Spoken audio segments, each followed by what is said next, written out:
The NDTV auto show में आप सबका बहुत बहुत स्वागत है। इंडियन मार्केट में लॉन्च हुई हैं दो नई और एक्साइटिंग मोटरसाइकिल्स। किंग चुकदत्ता ला रहे हैं Aprilia Tuono 457 और KTM 390 एडवेंचर का review. The baby Tuono continues to get the same 457cc parallel twin engine from the RS 457, making 47.6 horsepower at 9400 rpm, along with having peak torque output of 43.5 Newton meters at 6700 rpm. The engine is paired to a 6-speed gearbox that has a slip and assist clutch. As usual, the quick shifter is an optional extra.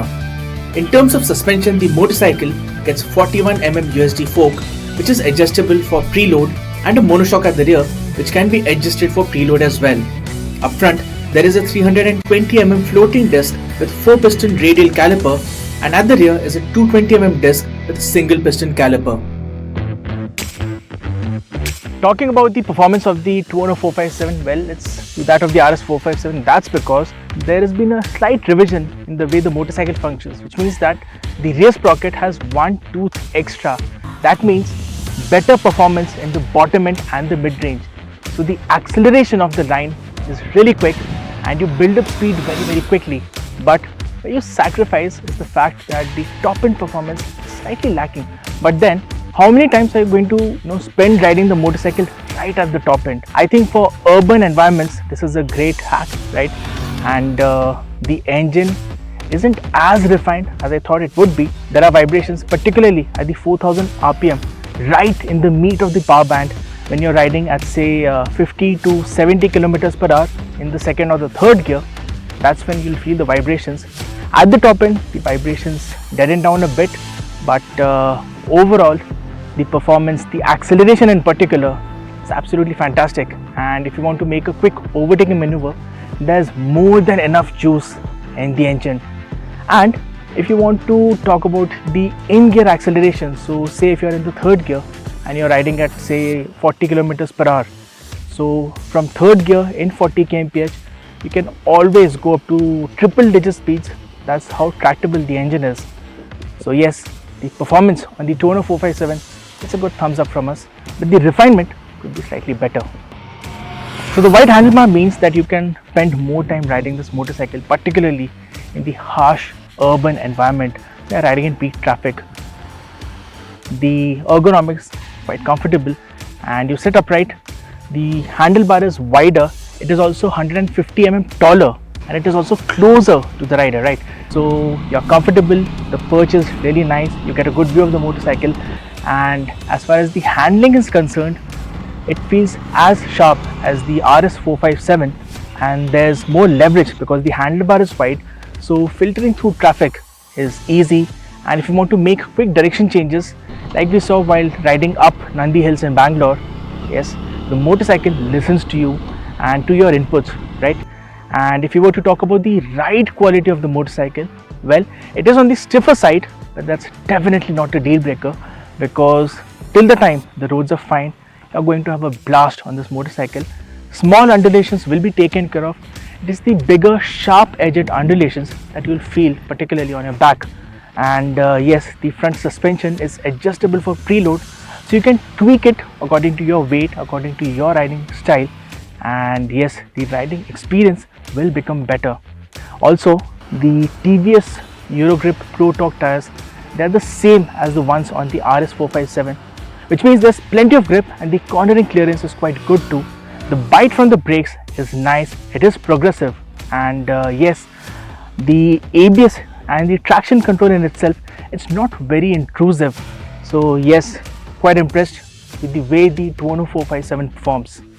Traditionally, the Tuono models have always had a semi-fairing, but the 457 or the baby Tuono carries a very different design element. So from the front, it has this nice LED console right here. The fuel tank itself, chiseled, muscular, looks very good, but it's now much more upright. So the handlebar is nice and wide. You sit upright, it's quite comfy. Alright, let's quickly talk about the features that the motorcycle gets. So the same 5-inch color TFT console, which gets Bluetooth connectivity and turn-by-turn navigation. Along with that, you have 3 riding modes: Eco, Rain and Sport. You also have Ride by Wire. The traction control has a 3-step adjustability program, and you can turn off the ABS on the rear wheel, right? So yes, full LED lighting and dual channel ABS.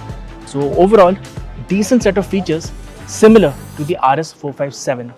The Tuono 457 is priced at 3,95,000 rupees ex showroom. This is easily the best looking adventure motorcycle in the sub 500cc segment, right?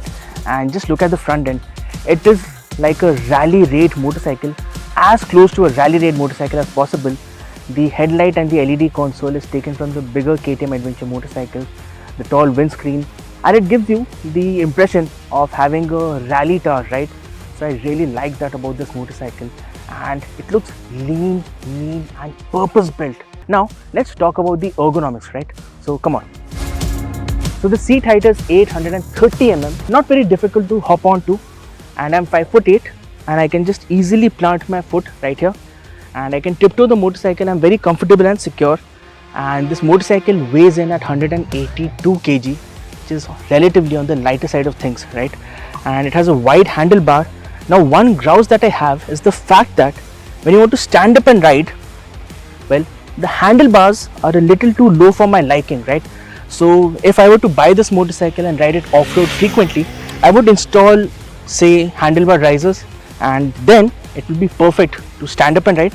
Right now it is a little too low. Now the engine is the same as the one on the KTM 390 Duke. The single cylinder motor displaces 399cc and makes 46 horsepower at 8500 rpm along with 39 Newton meters at 6500 rpm. The engine is paired to a 6-speed gearbox with a standard bi-directional quick shifter. The airbox also becomes bigger for better breathability, and the front and rear sprockets have been changed for better low-end traction.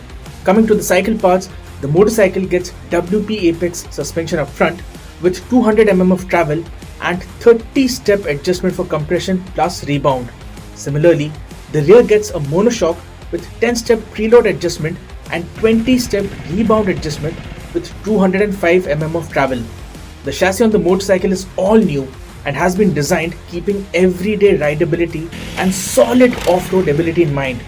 The front end gets a 21-inch wheel while the rear is a 17-inch unit. The rims are tubeless with offset spokes which offer better bump absorption and better durability. So when I spent the first 30 minutes riding this motorcycle, right, I was surprised, so to say, because the new 399cc engine, LC4C engine, it felt really calm, right? But KTMs are known to be manic, mental. So this is an engine and this is a motorcycle that can be ridden in a very calm, sedate manner. And if you decide to give it the beans, then it turns into that typical 390 KTM manic, mental motorcycle, right? So to give you the numbers, 0 to 60 kilometers per hour sprint is done in just 2.6 seconds. 0 to 100 takes 6.2 seconds. These are claimed figures, of course. We'll test it out when we ride it back home. And the performance from the engine is really impressive. What KTM has done is, well, from the 390 Duke, so the engine characteristic is slightly different. Peak power and torque figures, they come in about 1000 RPMs lesser, right? And the bottom end of the engine is really, really strong and punchy, and which is what you need when you ride the motorcycle in city environments or even off-road for that matter. And the one grouse that I have is the fact that the engine between 4000 to 5500 RPM, it is really vibey in nature. It's not a deal breaker, and it has always been a characteristic of KTM 390 engines, but the moment you cross that 5000 5500 RPM mark, the engine smoothens out and the performance is absolutely mind-blowing. So talking about the handling of the 390 Adventure, well, the wheels are tubeless and spoked, and well, it is a nimble motorcycle to handle, right? It feels agile, it feels very narrow, so the midsection is very, very narrow, and if you want to make quick direction changes, you can do that very easily on the new 390 Adventure, despite the fact that it gets a bigger wheel up front. And the grip from this Apollo Trampler tires is really, really nice. And yes, even if you lean it into a corner, you'll feel very confident. And if you want to just filter through traffic in city conditions, you can do that very easily too. Talking about the ride quality, well, this has adjustable suspension up front and at the rear. So right now we have left it in stock settings. When we go off-road, then we'll change the settings a bit, and yes, the ride quality is plush, and you can just adjust these settings according to your weight, your riding preference, and you'll be rewarded with a very engaging ride experience. In typical KTM fashion, the motorcycle is laden with electronics. There are 3 ride modes on offer: street, rain and off-road. The same can be toggled on and off with the switch cube on the left and is easy and intuitive to change on the go. The 5-inch TFT screen comes with bonded glass that offers better visibility, especially in harsh sunlight. What is also commendable is the fact that the rear ABS and traction control can be switched off manually, and KTM also offers adjustability for throttle response in the off-road mode. The best part, the exact riding mode configuration doesn't change even when you switch the motorcycle off completely. And yes, the top spec model gets cruise control and Bluetooth connectivity. Right, the big question, how does it perform off-road? Well, I'm happy to report that the KTM 390 Adventure is a hoot to ride off-road right now. The new engine with its new characteristics, the comfy ergonomics, and the overall chassis and suspension package is absolutely on point, right? So you want to take it over rough, rocky terrain, on loose gravel tracks, or sandy terrain, muddy terrain. You want to just slide the motorcycle, you can completely switch off the rear ABS, you can turn off the traction control, and you have a hooligan at your disposal, right? So I really liked the way the motorcycle performed off-road. The one little grouse, like I said earlier, that if you're standing up and riding, the handlebar is a little too low for that. But apart from this particular miss, the overall performance of the new KTM 390 Adventure, especially when you go off-road, is something that you'll really enjoy. And why I say so is because of the fact that it is relatively lighter.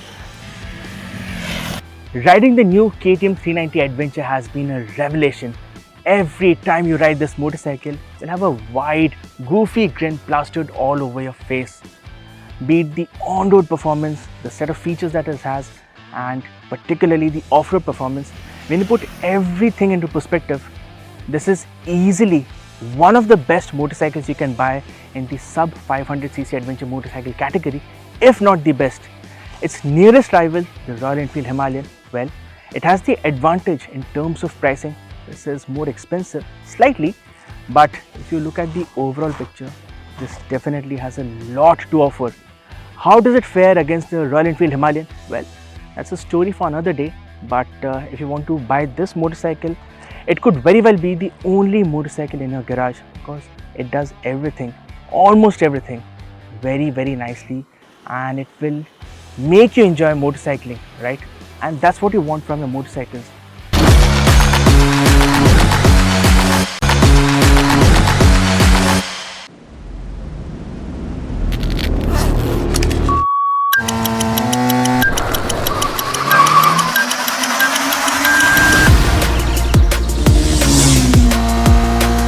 The NDTV Auto Awards 2025, where automotive excellence is judged by the best in business.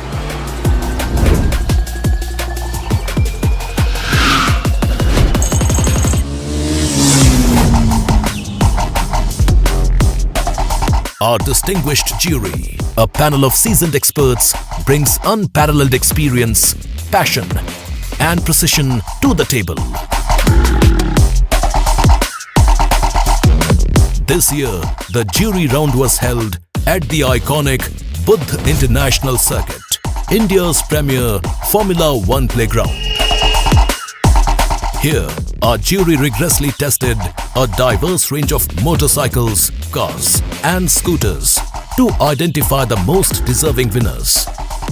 Join us as we introduce the experts who meticulously evaluated each vehicle to crown the best in the business. Leading the charge is Mugdha Mishra, editor, NDTV Auto. With nearly 2 decades in automotive journalism, she's shaping the future of automotive storytelling. A strategist who's launched some of India's most iconic cars, Rakesh Srivastav, former MD of Nissan India, brings unparalleled industry expertise to the jury. A journalist, an overlander, a record holder, Bertrand D'Souza has seen it all. His expertise ensures no detail is overlooked. From the World Car Awards to Indian road expeditions, Renuka Kirpalani's passion and experience make her a force in the automotive world. With millions of followers and a deep connection with car buyers, Rachit Hirani, founder of Motor Octane, knows what truly matters to Indian consumers. A 5-time national rally champion, Hari Singh knows speed, control and dynamics like no other. His motorsport background adds a racer's perspective to the jury. Bridging the gap between technology and automobiles, Nikhil Chawla, founder of the Unbiased blog, brings a digital-first approach to automotive content.